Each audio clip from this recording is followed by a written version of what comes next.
Hello, Ryan. Hey Joe, how you doing? Good. Hello, audience, and welcome to episode 19 of the Brand Spotlight, where we interview different people behind brands that are bringing something unique to the marketplace. We are streamed live on YouTube, LinkedIn, and Facebook Live.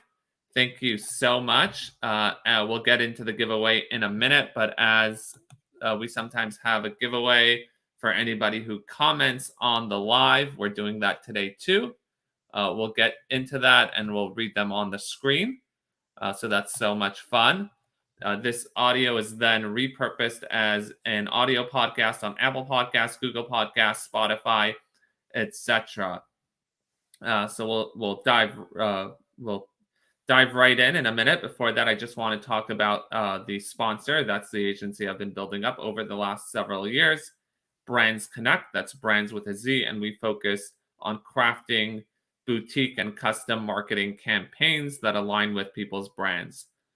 Without further ado, we'll go into episode 19 with Ryan of Bare Bones. Ryan, how we already went through the how are you today's, so we'll dive right in. Thank you so much for taking the time for this interview, and we are excited about this. If you could define your brand in a sentence or two, how would you define your brand? I would define our brand as a tastemaker and innovator in the bone broth and soup space. We're committed to using basically our brand is bare bones, so everything that is needed and nothing that's not. So bare bones. That's amazing. So it's basically bone broth. We'll get into what you have on the marketplace. I did mention we are having a giveaway. Ryan has been gracious enough that we'll be doing giveaways throughout the show. I think we have up to 5 packages of bone broth that we can give away, instant packages. Thank you so much. Oh, wow. We already got 2 comments in. Aaron Rodriguez, excited to learn about bare bone soup, is one of my fall favorites.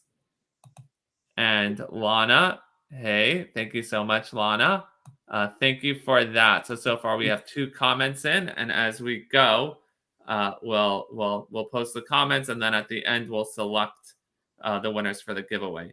I just to recap what you said, you're an innovative tastemaker in the bone broth space. So I just want to unpack. I want you to unpack that a little bit. I know bone broth has been a little bit trendy lately, where we've been seeing a lot of it. Yep. It seems like it's not enough for you to just make bone broth. You have to be a tastemaker and innovator in the space. Could you tell us? Can you unpack that a little bit for us? Yeah, and just in terms of bone broth being a trend, it's going on about 10 years now. I think it's moved past trend, but it's definitely still a hot category. And it's really, when you look at like soup data, the soup category data, it's bone broth's really the driver of growth there. So yeah, it's still exciting. Still a lot of people that aren't familiar with it or using it. And so yeah, it's been an exciting journey for us. But what I mean when I say tastemaker innovator is we're one of the early companies to package and commercialize bone broth, and yeah, we started with a frozen liquid broth that we then moved to a shelf stable packaging, and then several years after that we innovated and created a powdered bone broth that we have in a stick pack, and we recently launched a line of soups as well. So that's kind of how we started, and and how we've been able to take bone broth from making it in my house as a frozen liquid all the way to a powder in a stick pack. Wow. I would love to get to that evolution, but before that, currently, what do you currently have on the marketplace? How many different forms of bone broth?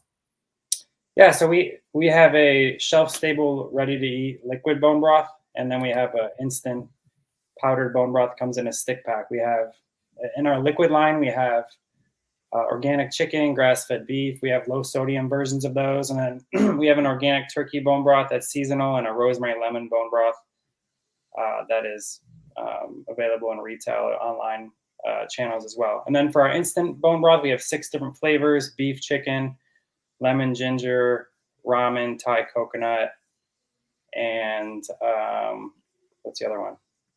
Mushroom. So we'll get into the flavor profiles and how you came up with those a little bit later on. But so far, if I understood correctly, they come in either liquid or powder form. Correct. Yes. And where are those available?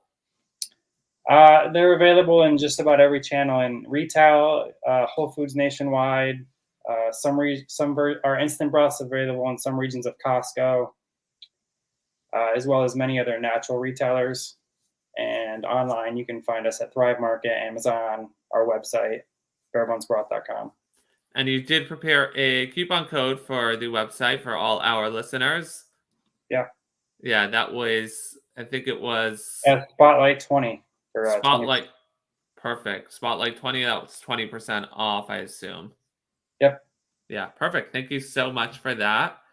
Now that we know what you have on the marketplace, I want to, just before we get into your origin story, who's your target consumer?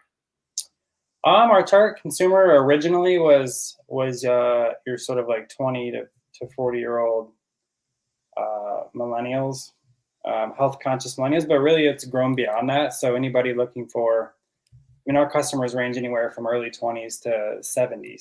So anyone looking for the benefits of bone broth, which mainly consists of collagen, which is good for digestive health or skin, hair, nail. Just really depends on what you're looking for. But I would say the target consumer, it started very small and has really grown into just about anybody. So I'd love to hear more about the benefits of bone broth, but I just want to stop in for some comments. Rodney, I've never used bone broth before, so I am interested to learn about the nutritional benefits. So I guess, Rodney has been actually is asking the same thing as me. Sure. So I guess we could thank you so much for asking and engaging, Rodney. So yeah, what are you? I know you mentioned it's good for the hair, the collagen, etc. But anything else you could enlighten us about the benefits of bone broth and who it really feels like they should use it? Yeah, so the main sort of benefit that bone broth is known for is containing collagen, which is a naturally occurring protein. Most people have heard of it in the form of a powder. Well, bone broth is a natural form of collagen, and what that means is that collagen is found in the cartilage and connective tissue of bones, and so when we make our bone broth, we specifically choose like those parts of the animal essentially. So like for chicken broth, we use chicken feet and necks and backs, and for beef we use knuckles and oxtail and things that contain a lot of connective tissue and cartilage. Because when you put that in water and you simmer it over the course of 20 plus hours, you're slowly extracting that collagen into the liquid. And that's really the main difference between what you've normally found in the market in terms of packaged broth and what bone broth delivers. And so there's a huge nutritional gap between commodity broth of the past and what you see, what bone broth delivers. And so the benefits of that are collagen has been known to aid in digestion. So it's hydrophilic in nature. So like if you consume collagen or gelatin with your food, it helps aid in digestion, helps break the food down, and it can soothe your gut lining. And then there's the skin, hair, nail benefits of collagen, which most people are familiar with. But yeah, those are the main benefits of bone broth. Got you. So you have a broad appeal to anybody interested in health. That's what it sounds like. Yeah, and I mean those are like the health benefits of bone broth, but then you have the culinary side of it too. So which is my background as a chef. So stock traditionally is like foundation of cooking because it contains a high amount of gelatin, which is necessity for making sauces or having a mouthfeel and a texture in soups and various dishes. So gelatin is really, there's a culinary component to it, but there's also like a nourishment component to it as well. And that's really the main difference between, like I already mentioned, your traditional commodity broths found in the store and something like bone broth, the way that we make it. So aside from having the health benefits, there's also a very very practical nutritional and I forgot the word you used.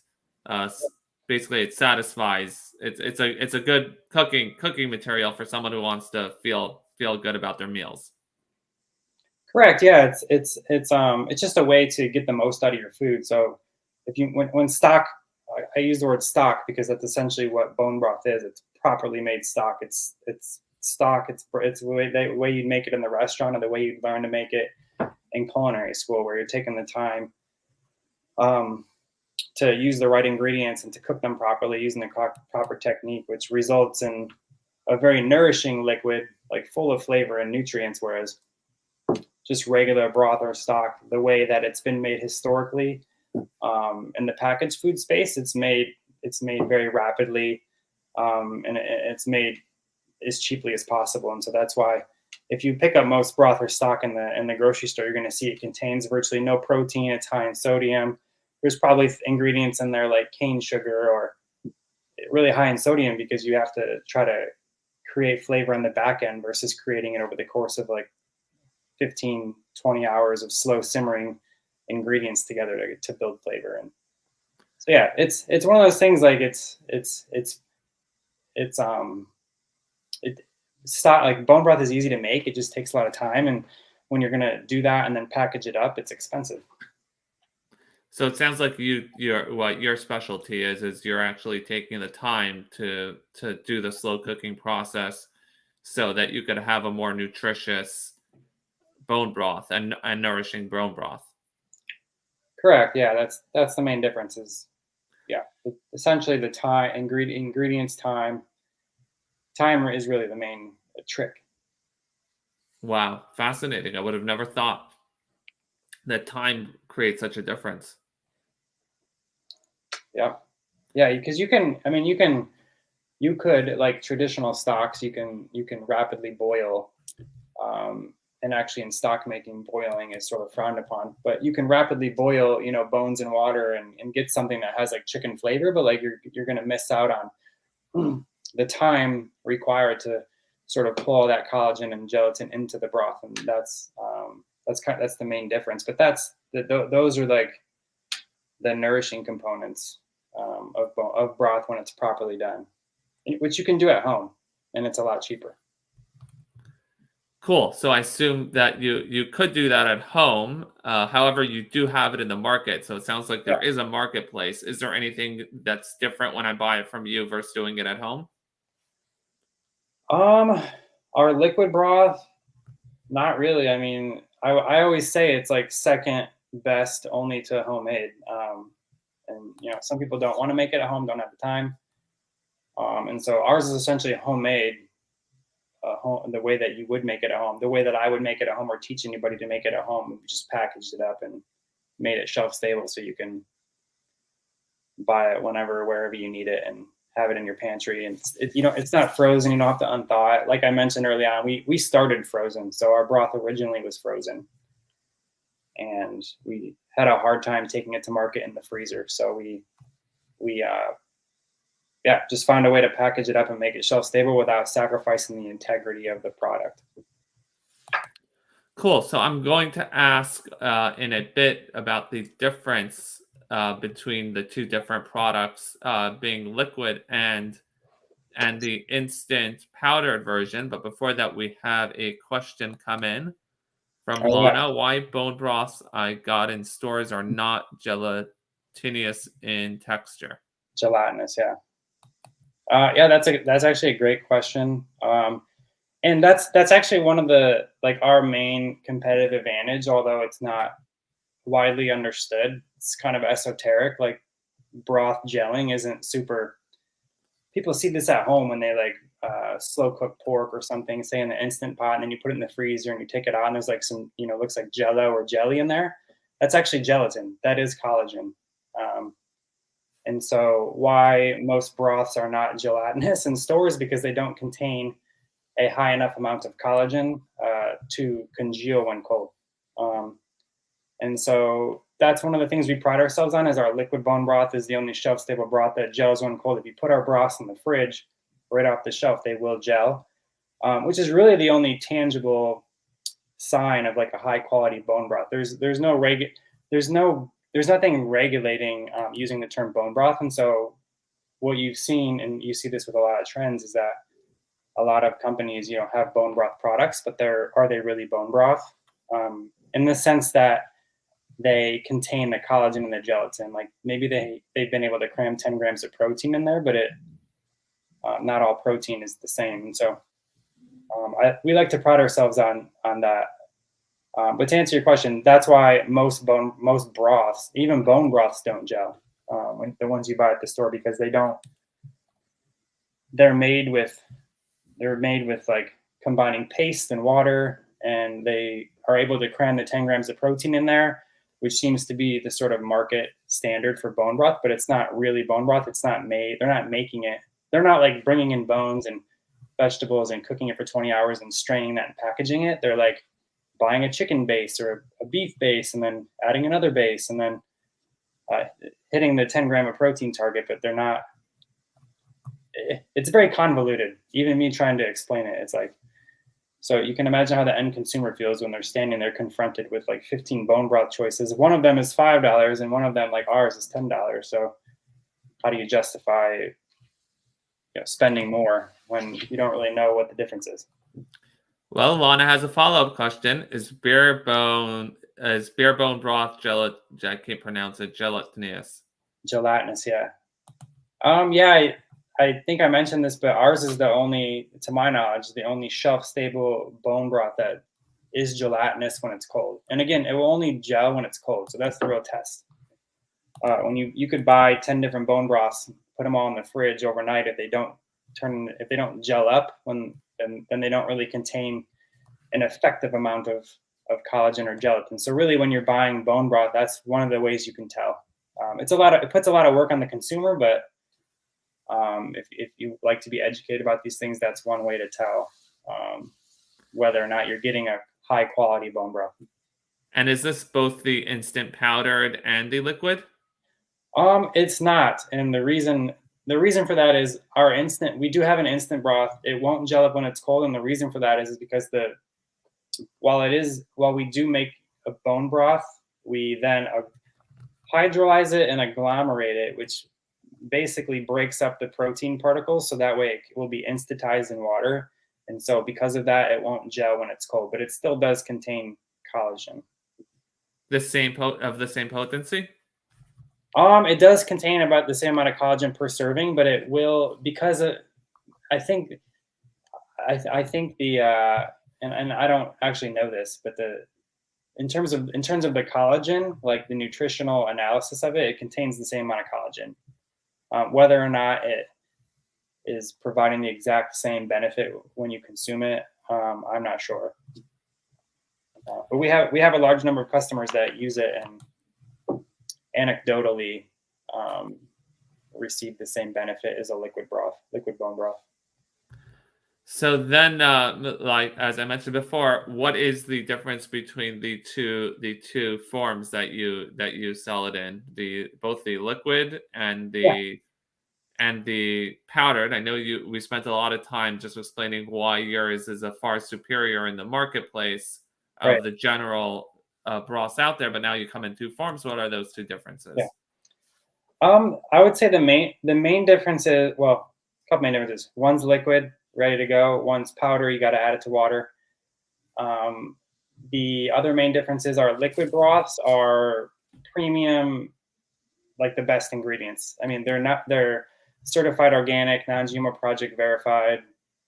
They're like, I like to consider them like top class. Like they're setting the standard of what like bone broth, aka properly made real stock, is. But that's expensive, and so that's only accessible really to the affluent consumer. And so the idea behind our instant broth is like, how do we take that, like the spirit of bone broth, like the 10 grams of protein, the collagen, how do we take that and make it more accessible? And also just learning over the course of almost a decade this now. Like, how are people using bone broth? And the majority of them are using it as a health and wellness beverage, so like a tea or a coffee. So they're sipping it daily for the protein, the collagen, the gelatin. It's nourishing, it's warming, it's comforting, it's relaxing. People are using it for all different kinds of reasons, but they're drinking it. And so we made it like a beverage and put it in a stick pack, which signals beverage to most consumers. And so the one thing though is we wanted to keep the cost down, and so those are not certified organic. And so for that reason, they're cheaper. They're cheaper for us to make. They're cheaper for us to, also because they're not liquid, the powdered form, it's actually a little bit cheaper to package. It's cheaper to ship because we're not shipping liquid. And so that is a little more accessible. And so our main thing is like, we want to make bone broth accessible to everybody. And so we have the super premium.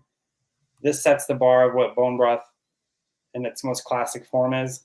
And then we innovated into the instant bone broth that comes in a stick pack. It's a little more accessible, a lot more accessible actually. Ends up being about $250 to $2.99 a serving for a cup of broth. Whereas our liquid bone broth, depending on the retailer, might be anywhere from $8 to $10 for 2 servings.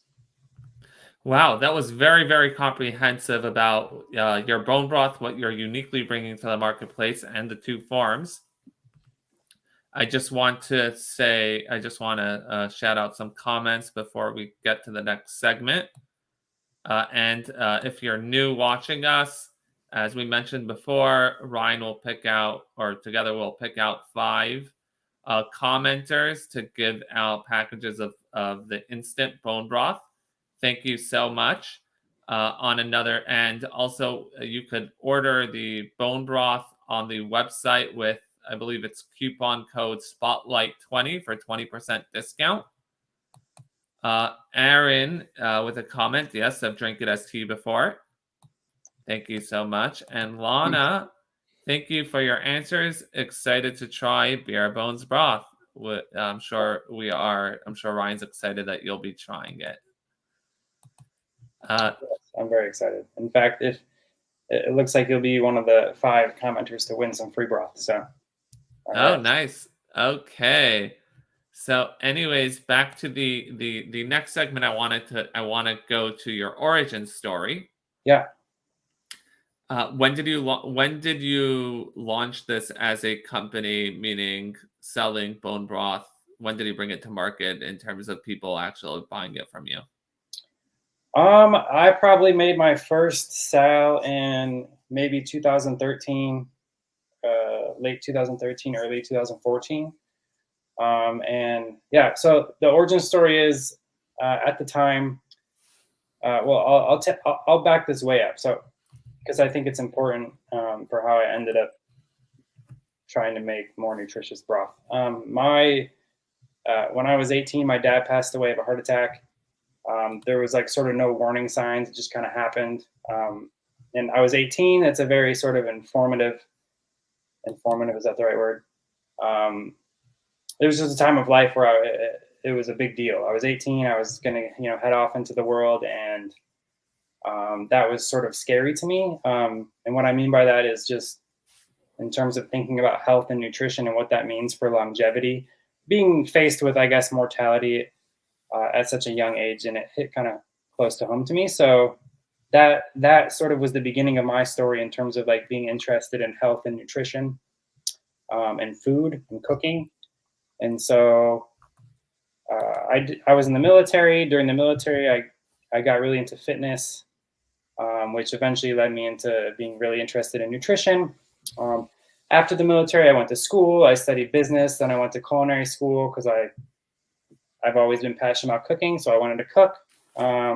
Started cooking in fine dining and quickly realized that lifestyle is not really for me. Chefs spend a lot of time. They work long hours. They don't eat well. They smoke. They drink. I mean, the lifestyle of a chef is not glamorous or healthy really at all. And so I left the restaurant and I started working at a startup meal delivery service. This was like pre-Blue Apron, pre-HelloFresh. And it was in Southern California and San Diego. We were working with local farms and ranches to bring in fresh produce pretty much every week, local meats from local ranches, and we would cook all these meals and prepare everything, and then we package it up and ship it out like frozen nationwide. And so, as part of that startup business, I got to experience sort of entrepreneurship for the first time, specifically like in food. So, where I left the restaurant feeling kind of deflated, not really knowing what to do next, I ended up working for this company and really getting to be hands-on in everything from cooking to packaging and shipping, doing local deliveries. It was all e-commerce based, so just sort of opened my eyes to the possibilities of combining food and e-commerce. And so at the time, while I was working there and getting inspired through that work, I had that concept for making like a grass-fed beef stock, beef bone broth. And so that's what I did. I just, in my free time, I started making my own recipes of beef and chicken stock, which later became known as bone broth, and figuring out the packaging, and threw up a website and just pretty much offered nationwide shipping, not really knowing what I was doing, other than I had my experience of shipping the frozen meals around the country. So I basically took that model, the insulated liner, the dry ice, and I was putting the broth in these pouches and freezing it. And I mean, at first, wasn't really selling anything. I made a couple sales locally. I was selling it to my friends and family, trying to convince them about what this was and how it was good for them and why they should buy it and use it. And yeah, that was kind of how it started. And right around that time, bone broth became a sort of nationwide health phenomenon. There was a chef in New York City called Marco Canora. He's still there. He still has restaurants there. He also has a bone broth company called Brodo. And this restaurant, Brodo, was essentially serving broth in coffee cups, like out of a to-go window. And New York, like, lost their minds over this. And as health trends normally do, they begin on the coast, right? They begin in New York or LA. Bone broth started in New York. Like I said, you'd walk up and you'd pay like $5+ for a cup of, for a cup of hot bone broth. And that was kind of how the trend began. It got nationwide media coverage. It was on Good Morning America. I mean, you name it, it was everywhere. And at the time, Bare Bones Broth was the only website really that was selling bone broth nationwide. And so it went from being a total side project to I was making broth 7 days a week. I couldn't keep up. Convinced my wife to quit her job and come on board. We got a cookbook deal pretty much right away, which is still crazy to think about. But yeah, I got to write a cookbook with my wife, who I run the company with now. She's the CEO. I manage like R&D and the like brand management essentially. And yeah, that was in 2014. And yeah, from there we have some private investors who have invested in the business over the years. We've never raised any like institutional capital, and we've managed to scale our production. And we are profitable, which is rare these days. So yeah, it's been quite a journey. And yeah, my wife and I still run the business. We're a small team, like 6 full-time people, a couple part-time people, and a fleet of sales brokers, marketing, like fractional marketing people, and all of that. But for the most part, we're a small team. We're a fully remote team as well. So we have team members all over the country. Wow, that's a fascinating story. A lot to unpack. We'll definitely go through pieces of it. Just before that, Aaron has a comment. First, my condolences to your father's passing. Second, now that I'm entering my 30s, health benefits is why I've been more interested in what I've been putting in my body. Yeah. Yeah, there's this, I certainly wasn't wise enough to coin this, but they say that food is either the fastest form of medicine or the slowest form of poison. Oh, that doesn't sound good or very good. Well, no, but I think most people would agree that it's true. Yeah. So I just want to go back to your story. You did say you were in the military, if I heard you correctly. Thank you so much for your service. We all benefit from those for those who sacrifice for our freedoms. So My pleasure. I also want to. So it sounds like you first went to business school. Did I get that? Did I catch that order? I did. I did not finish because I was, um, well, frankly, I don't really enjoy school, and also I'm just more hands-on of a learner. So I just went to culinary school because that's really ultimately what I wanted to do. So did it. W- Was there a certain drive within business that you took with you till this day, or was it much more of a culinary passion? Um, I've always had the culinary passion. I until I worked at I shouldn't say that. When I was in when I started studying business, I started trying to think of business ideas, as I think probably a lot of people that go to business school do.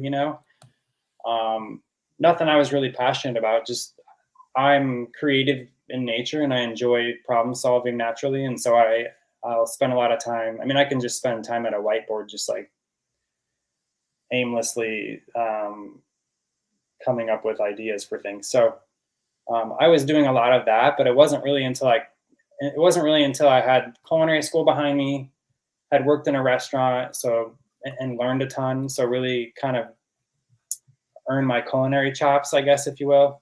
Because cooking is hard, and when you first do it, and I worked at a restaurant in high school, but it was not the same. Um, working at working at most restaurants is not really the same level of attention to detail or preparation that goes into working at like a farm to table, like white tablecloth fine dining restaurant where everything is made from scratch in house. That's like totally different level. And even after going to school and learning the basic, and that's what culinary school is essentially just teaches you good habits, because a lot of people have bad habits in the kitchen, uh, um, which is funny but true. And so cooking in the restaurant really just taught me organization and planning. And then when I went to work for the meal delivery service, I think just seeing what could be done with food, and I hadn't thought of it before. I hadn't really, like, even though we all go to the grocery store and we all buy packaged food all the time, every week, most of us, it never occurred to me that I could take my passion for food and nutrition and create something that could end up in, like, thousands or millions of homes. Thank you so much for unpacking that. So it sounds like you really enjoyed the you were always it sounds like you're creative at heart, so you did enjoy the business aspect of being creative, but much more hands-on as opposed to an academic creative. So you did go to the culinary realm and you went to the fine dining experience. If I understood you correctly, you did enjoy the fine dining experience. You did not enjoy the chef lifestyle or appreciate Yeah. and value the chef lifestyle.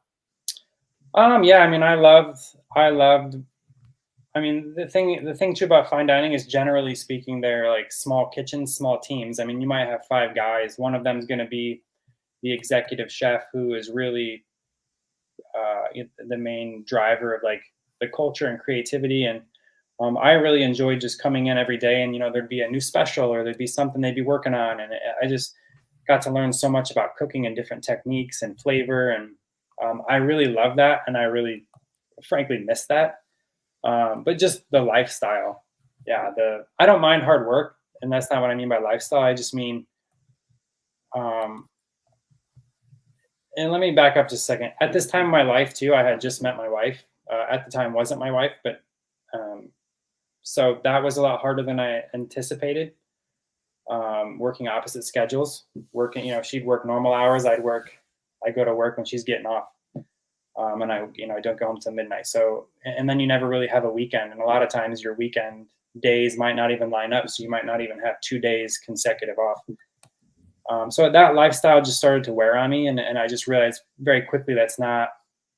If I was younger when I had done that, I think I would have stuck with it. But that's really what's required to be good, in that, cooking, like being a cook, being a professional cook. A lot of those guys, they spend years, decades, just moving around kitchen to kitchen, learning as much as they can from this chef, going to the next one.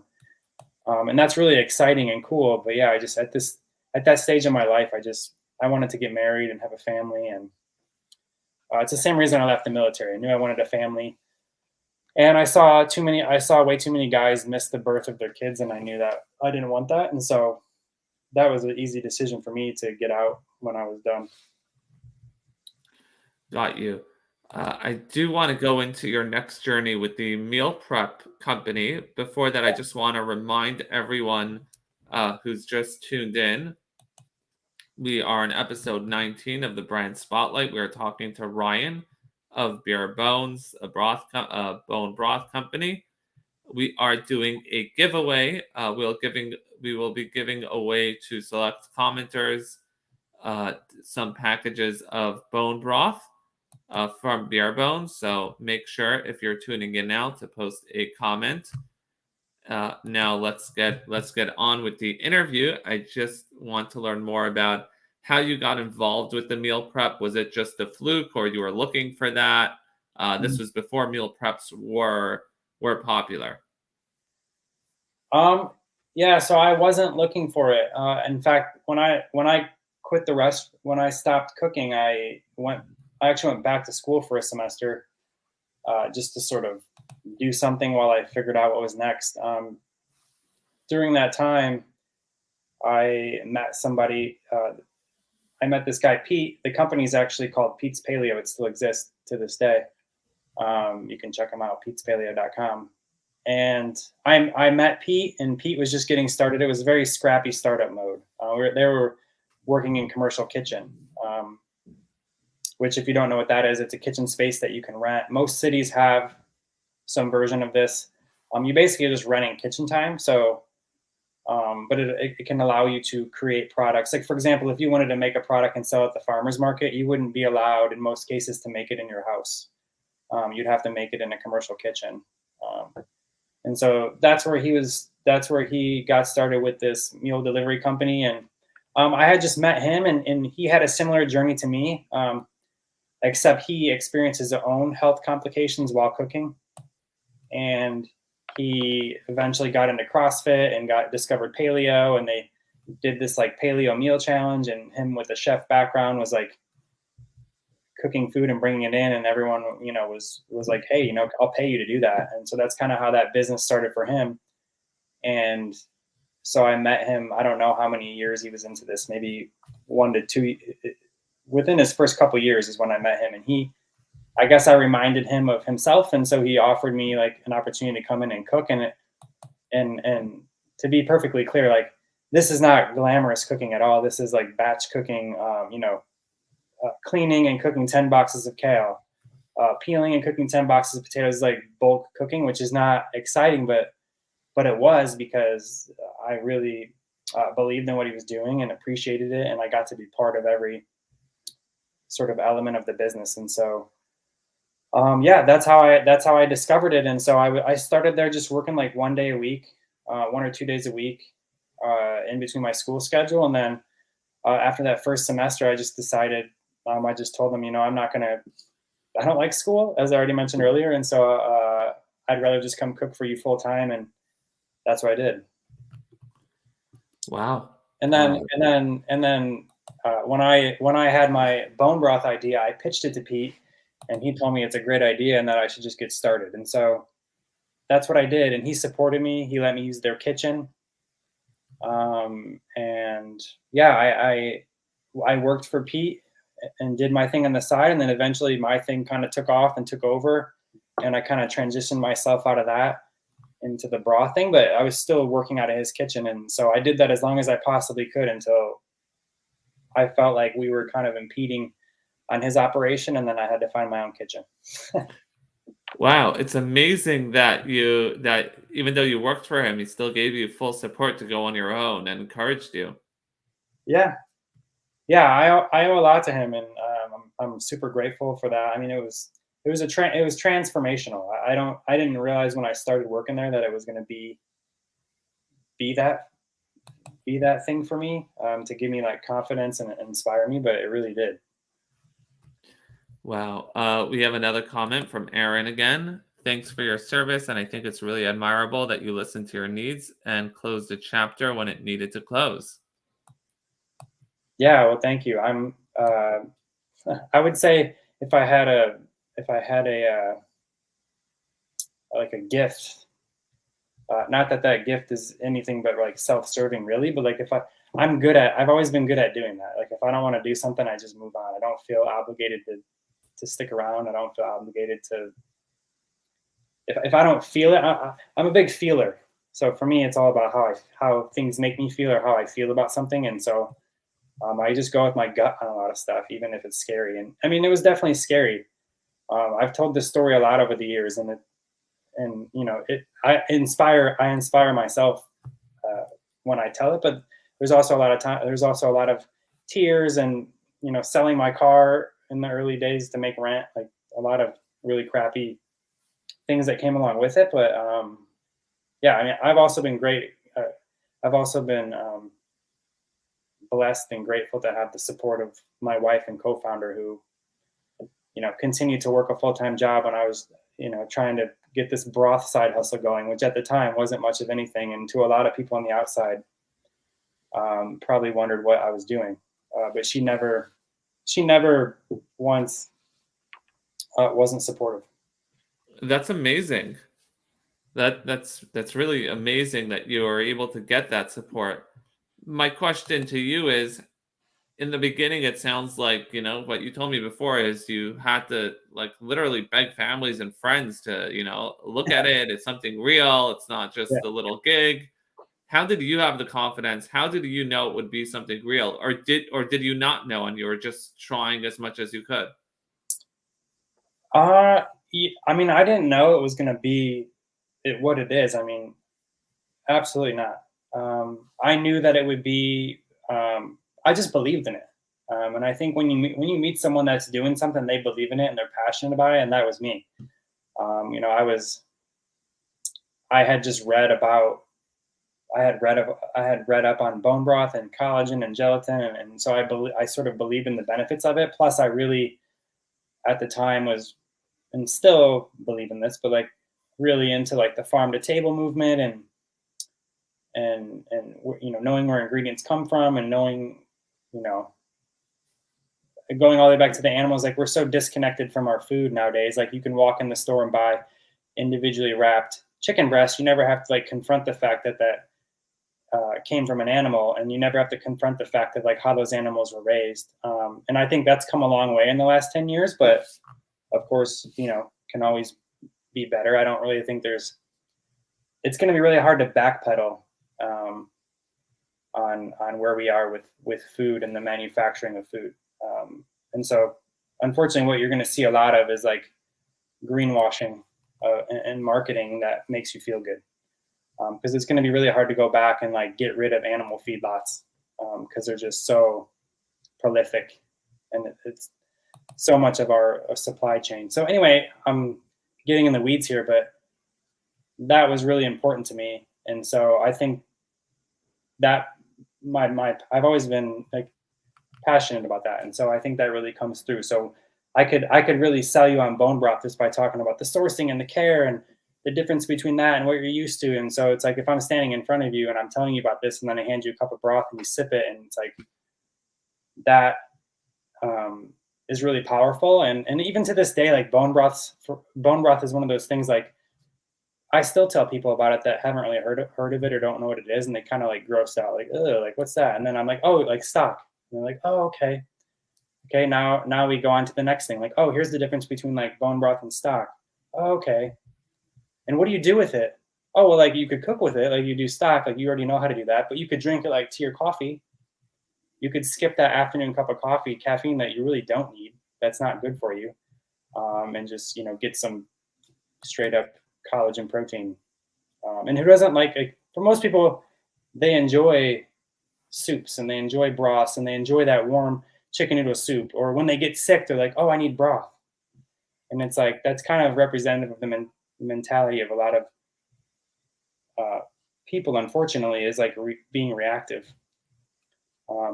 Like Western medicine, you know, we go to the doctor when something's wrong.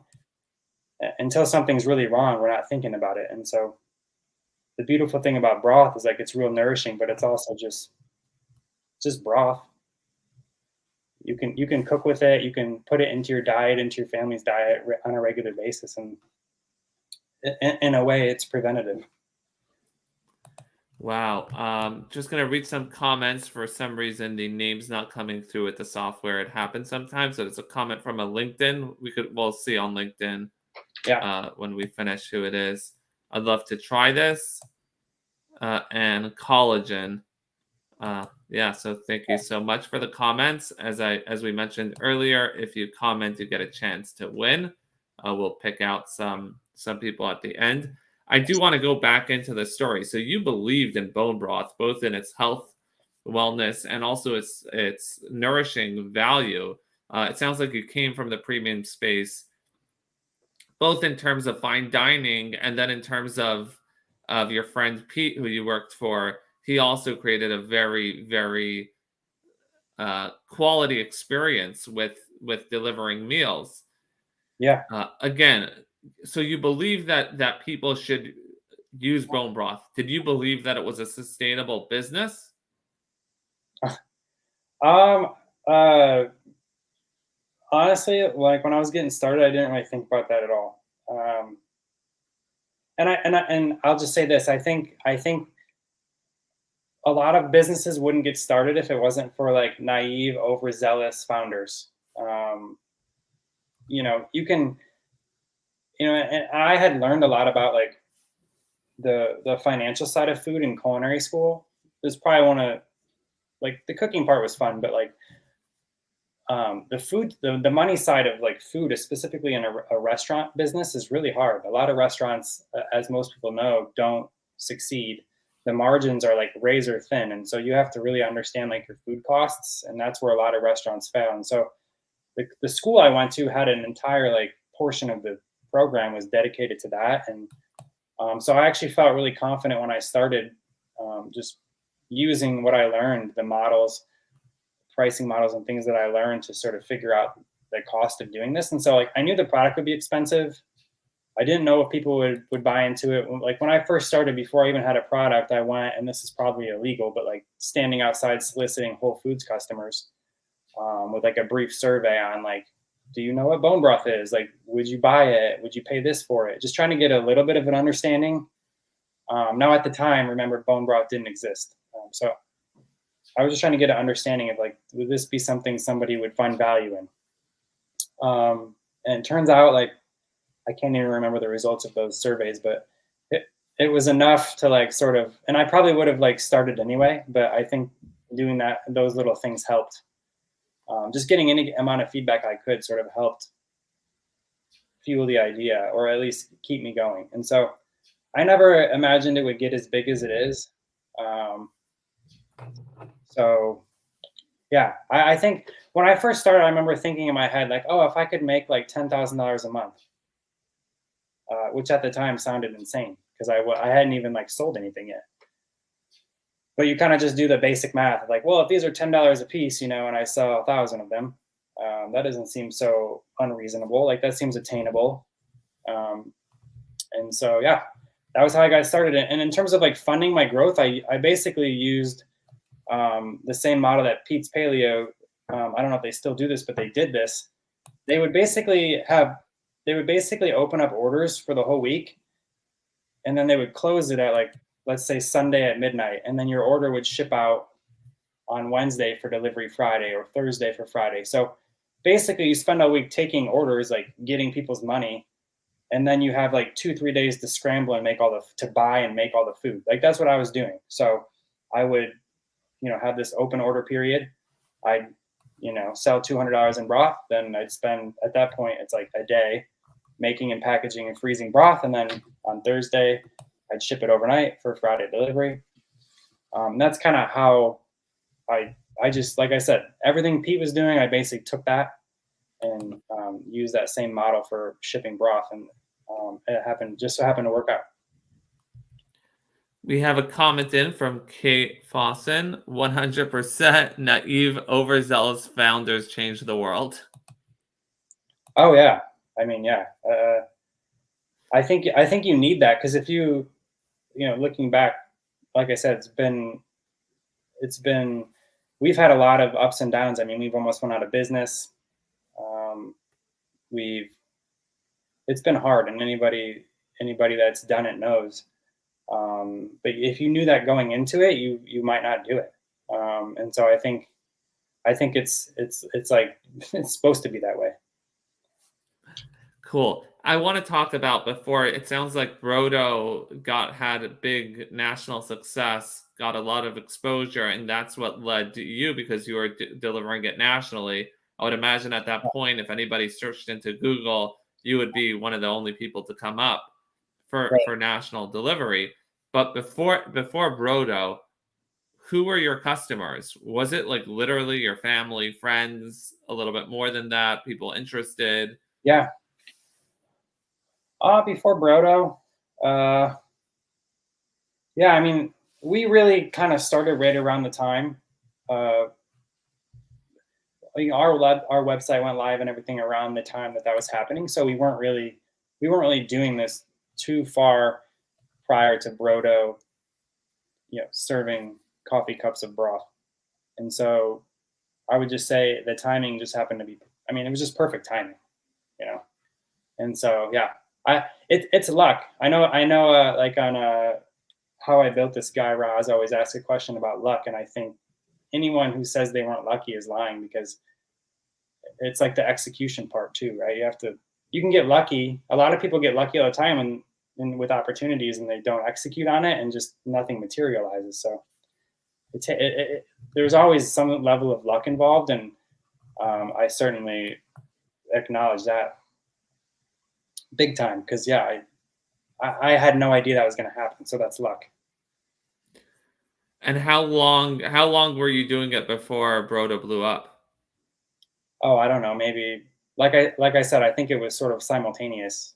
Got Maybe you. maybe a few months, 6 months. And yeah, I was selling it locally in San Diego. I think we sold it in a butcher shop. I mean, I would drive around Southern California with like broth in my trunk and meet people in parking lots and sell it to them. Kind of like Wow. a drug deal, but not unless you consider food as a drug.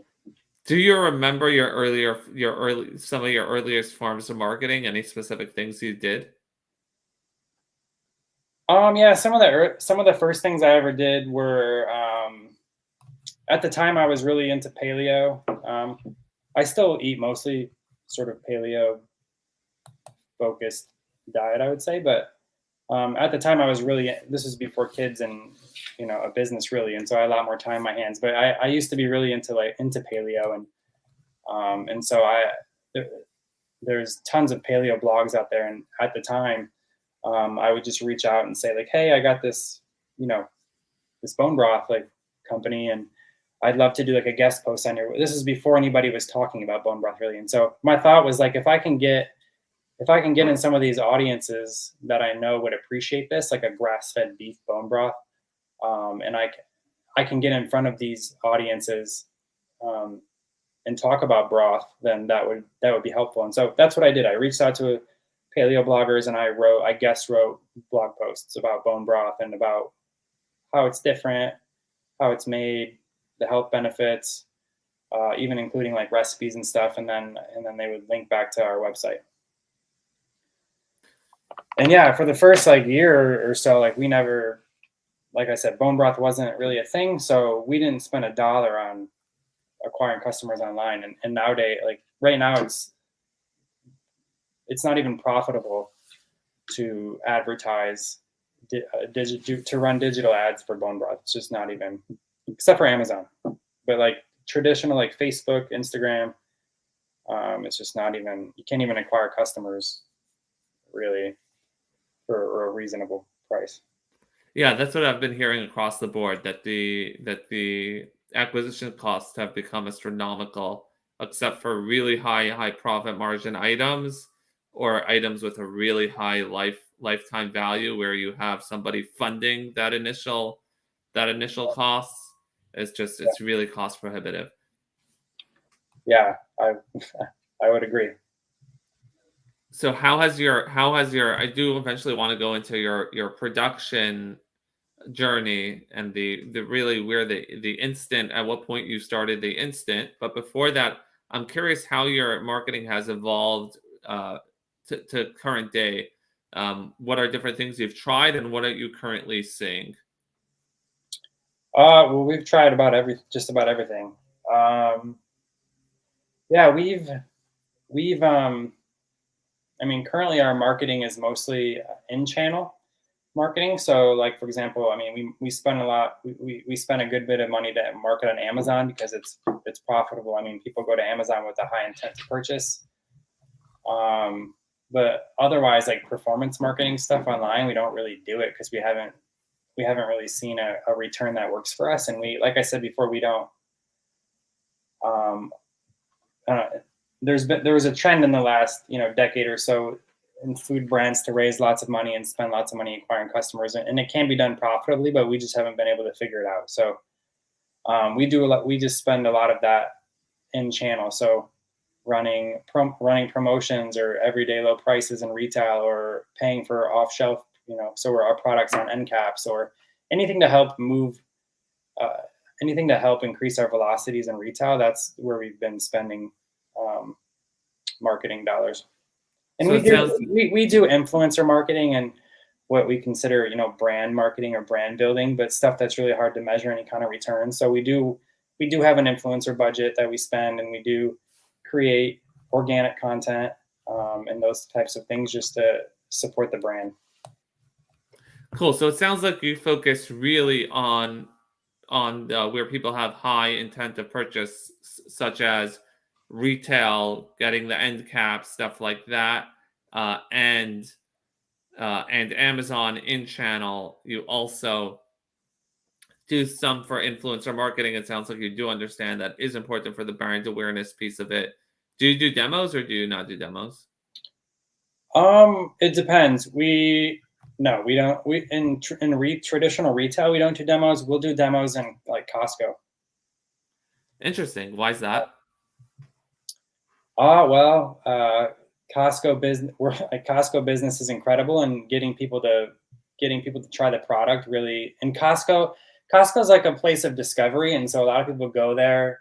They're excited about samples, and so sampling at Costco is highly effective, and we've seen that prove itself out over and over and over again. And we've personally, my wife and I have done. We went out to like in Concord, California, near Walnut Creek. There's so we're told that Costco is like the highest volume Costco in the country.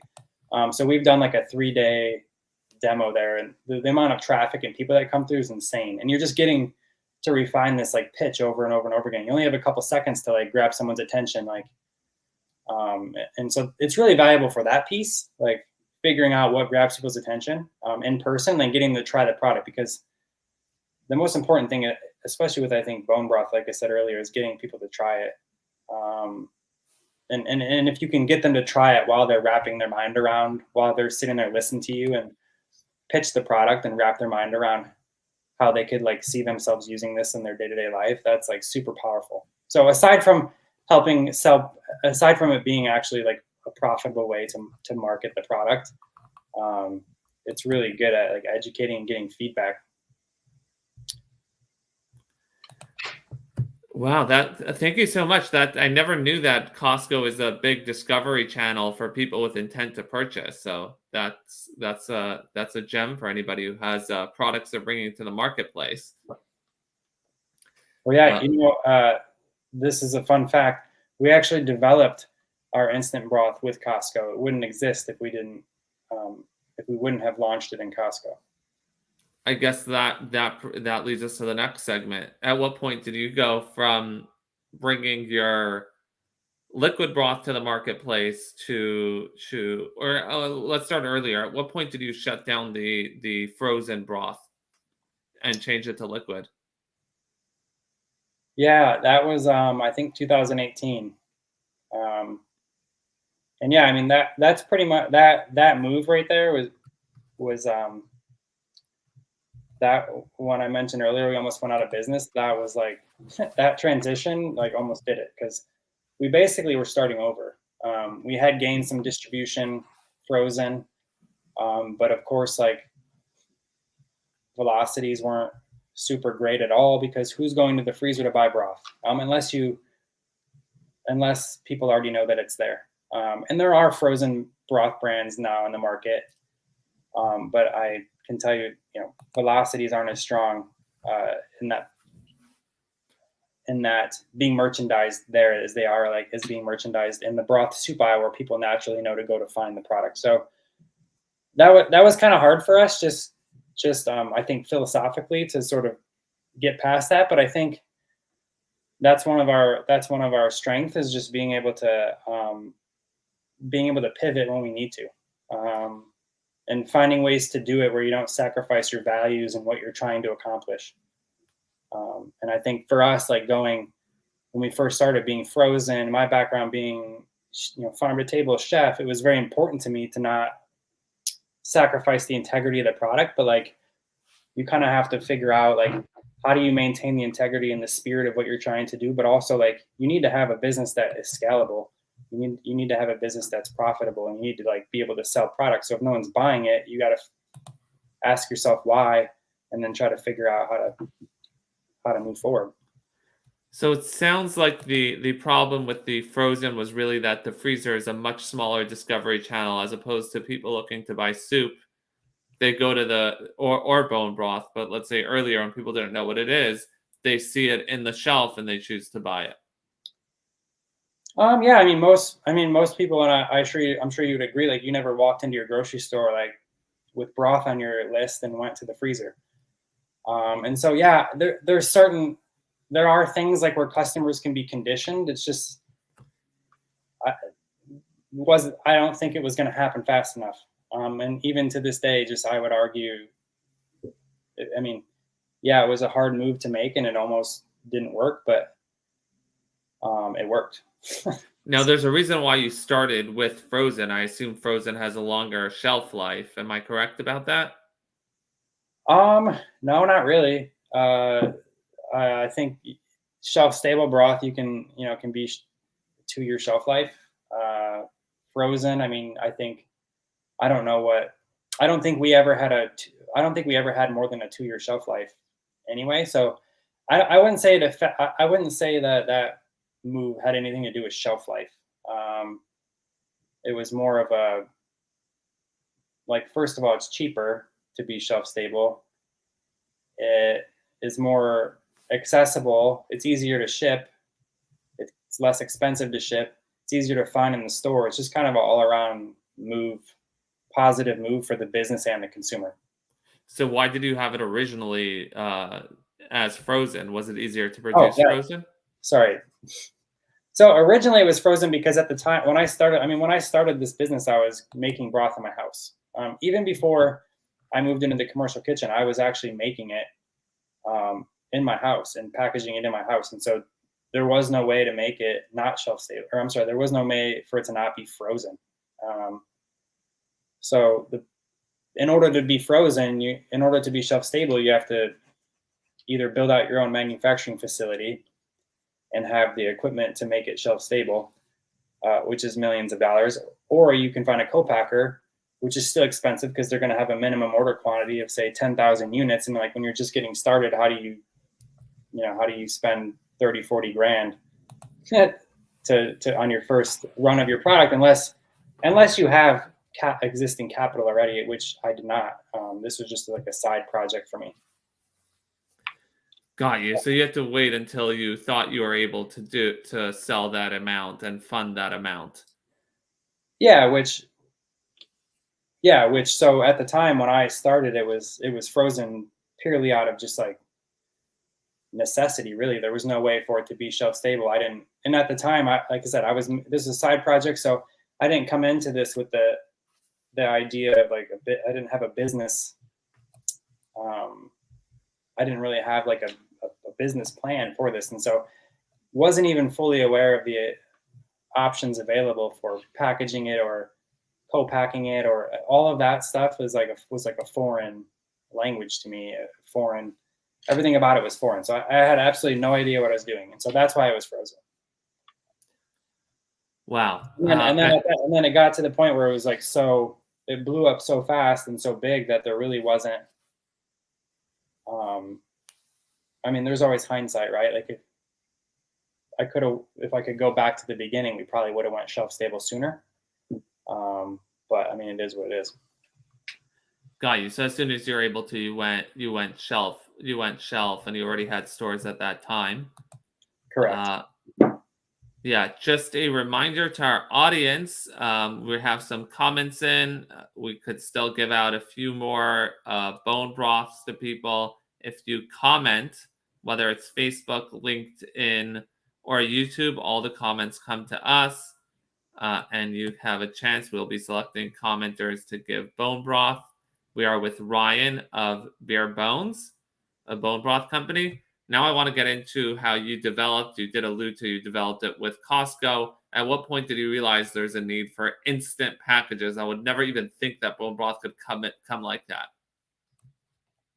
Well, at what point did we realize there was a need? Yeah. I mean, we didn't know there was a need, really. We just, yeah, like I said, we developed that product with Costco, and so that was something they sort of asked if it could be done. And a lot of times in this business, when you'll get a lot of opportunities, a lot actually will come your way, and a lot of times you got to say no. That can be really hard. And especially when you're a small brand, I know that there's a lot of when you're a small brand, especially going into Costco or working with Costco can be scary. But in this case, it was a true collaboration, and we just went to the drawing board and figured out how to make an instant beef bone broth, and got into one region, San Francisco, the Bay Area region of Costco, and the product did really well. And so we got into some other regions, and we've pretty much had an existing relationship with them ever since. And it really just, I think that kind of proved the concept of it. And then we quickly, put it into Amazon, where it did pretty well fairly quickly, and then created a retail pack size for it as well, which has continued to perform and outperform our liquid broth. Yeah, that makes sense. I mean, it looks very, very convenient, and we're already used to the Starbucks via packs, so it's pretty normal in terms of case use. The question is, how did you know you would be able to make it? That sounds pretty impressive. That you did you know right away? Did you try a few things? How did that come about? Yeah, so to answer your question, no, I didn't know that we could make it. In fact, I had looked at it. I had thought of it a couple years prior, but yeah, I wasn't certain that we could do it well, or that it would turn out well. And actually, at the time, or a couple years before we launched our instant broth, which is savory, their bone broth, bone broth protein powders, came on the market. But these are sweet products, like a protein powder. So something people are familiar with, but it's bone broth protein, but it tastes like chocolate, vanilla. So that was something we were intrigued by, but doesn't really fit our brand. We're a food brand, not a nutrition brand, not a supplement brand. And so that was kind of where we left that. We didn't really explore it too much. And then yeah, when Costco asked, we just figured it out. And so, yeah, I mean, I personally do all the R&D myself at our house. So for all of our products, I'll make them at our house. I'll cook them in my kitchen, or make them. In the case of the instant broth, it's we make a bone broth and we have a dehydrated powder. And then once I have that powder, then I take it and I blend it with other ingredients like herbs, seasonings, flavors, and then just kind of tinker with it until I get it right. And then I take it to our manufacturers, and we try to commercialize it from there. So yeah, that's pretty much how I create our products. Cool. I'm gonna read another comment. I think we'll have to send them to the beginning of the episode. Oh Albert, yeah. I am curious about what are the benefits of bare bone broth nutrition wise. So we did go over that a lot in the beginning of the episode. The basics are just really good for. There's a lot of collagen in. It's really good for your gut health, and it has a lot of nutritious value. Any quick recap of anything I'm missing, other than to tell Albert that he has to listen to the beginning of the show?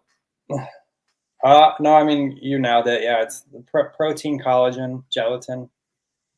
Yeah, and the bare bones is a very has a very good. It's very premium. It has a great nutritional value and has a lot of potency in terms of the collagen, as opposed to other broths out there. So definitely buy it wherever you could. But you could use our code Spotlight 20 on the website, on the Bare Bones Broth website. And as I mentioned, we'll be choosing 5 of the commenters for a giveaway at the end. We're actually nearing the end. There are a few more things I want to ask about. Number one, the flavor profile. Did you launch all the flavors right away, or was there some sort of process in there? For the instant broth or for all of them? We'll start with all of them. Yeah, so the first product ever was our grass-fed beef bone broth. It's a liquid broth. The second flavor was the organic chicken. We actually had rosemary and lemon next, and a flavor called tomato and spice, which has been retired. And then we have a seasonal liquid broth, organic turkey, which actually is launching very soon for Thanksgiving. And then for the instant broth, we started, like I mentioned, with Costco. We developed the instant beef bone broth. Next came the instant chicken bone broth. And then I think about a year or so ago, we launched 4 flavors at the same time. And those were ramen, lemon ginger, mushroom, and Thai coconut. And you just experimented with different flavors? Yeah. Yeah, like I mentioned, like I said, I just tinkered with those flavors here at my house. And yeah, it's a lot of fun. I have some other flavors I'm working on, but they're not where I want them to be. So like a miso or a pho, or like a turmeric, a golden turmeric, like turmeric and coconut milk. So who knows if those will come to life or not? But I'm always working on something. Cool. I guess the what I want to ask now is whatever you're comfortable sharing in terms of funding. I know you said you're profitable. Congrats. That is absolutely unheard of with most newer companies. But what are you comfortable in terms of sharing in terms of how you're funded and the journey through that? Yeah, I probably wouldn't share how much we've Yeah, raised. that's fine. But just like how that Yeah, journey came through, how you met your investors, whatever you're oh yeah, comfortable sharing. yeah, I'm comfortable sharing that. Yeah, so going back to when I first got started, I didn't tell this part of the story earlier, but when I was making and packaging the broth in the kitchen I was working at, and we were running out of space. We needed to find our own kitchen. We were in San Diego, and so we were looking for commercial kitchens. We were looking for a kitchen that we could use. However, everything was sort of restaurant location, and so in San Diego, and anywhere really, if you're gonna, restaurants generally have good locations. But we don't need that because we were making and selling broth online. So like we could have been in a cave for all that mattered. And so in San Diego, we couldn't find anything that made sense financially. And so we actually, Catherine, my co-founder and wife's brother, still lives in Oregon, Southern Oregon. And so we went up there just with like a hope and a prayer that we'd find a kitchen. Not really sure if we would or not, but we got connected with. It's a super small town. Got connected with the food inspector. He had a list of a couple of options. I flew up there and found this old sushi restaurant that was going to be perfect, and the rent was going to be like nothing. And so I pretty much moved up there and converted this old sushi restaurant into like a little mini broth factory. So the dining room of the restaurant, we ripped out the whole kitchen. I installed a bunch of big burners and stock pots. The kitchen became the sort of shipping staging area. And then, 30 days later, my wife quit her job and moved up. And that was when she came full time with the business. And I mean, we really just kind of jumped off the cliff and we're like, okay, we'll build this on the way down.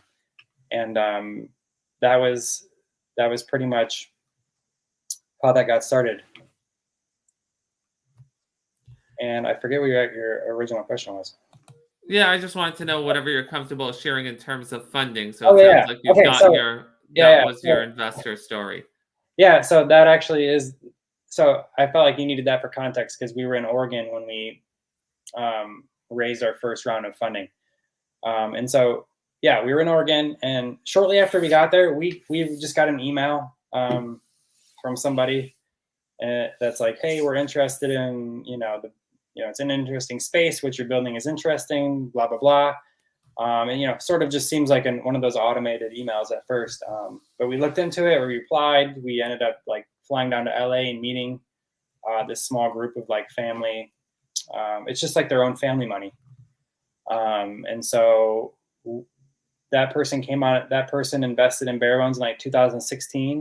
They're still our primary investor, and they're active in the company in terms of advising. And we only have a handful of investors, and it's all family money. So we've never had to raise institutional money which there's nothing wrong with, but a lot of times that requires a lot faster growth, usually not profitable. And it's just a little bit, it's just different. It's a different way to build a business. And frankly, this just been a better fit for us.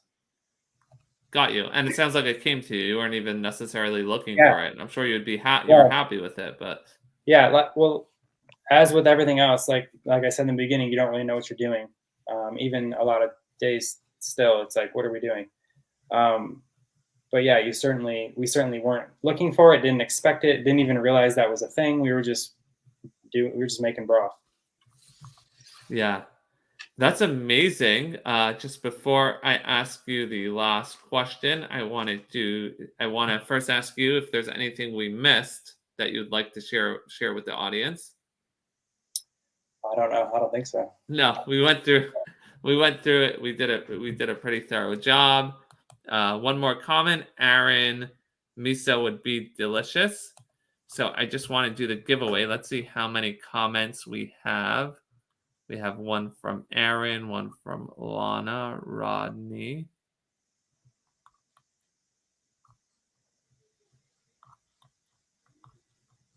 Kate and Albert. And then LinkedIn is showing me 2 comments are not showing up who they are. So I'm just going to look, just opening my LinkedIn to see who it is.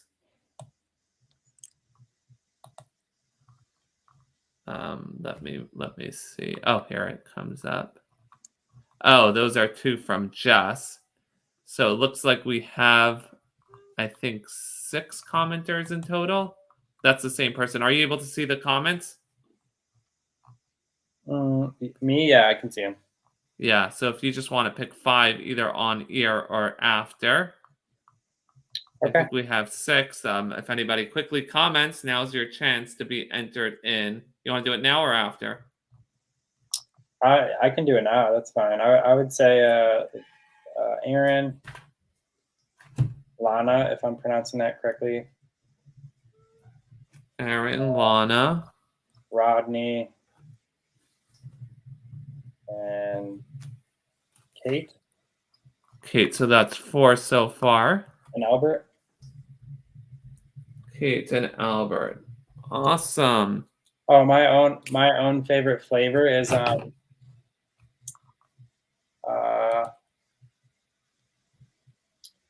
tough. It just depends. I really like the lemon ginger, the instant bone broth. Is really good because it's just, I don't know, it's kind of bright. It's a little more like a tea.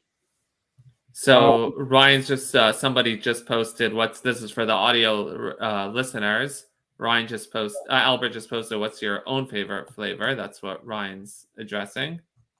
And then the product I've probably been most excited to create was the instant ramen broth, because we actually moved to Ohio, but we were in San Diego for a long time, and there's a lot of, shouldn't say a lot, there's a handful of like craft ramen shops there, and they don't really have anything like that in Ohio.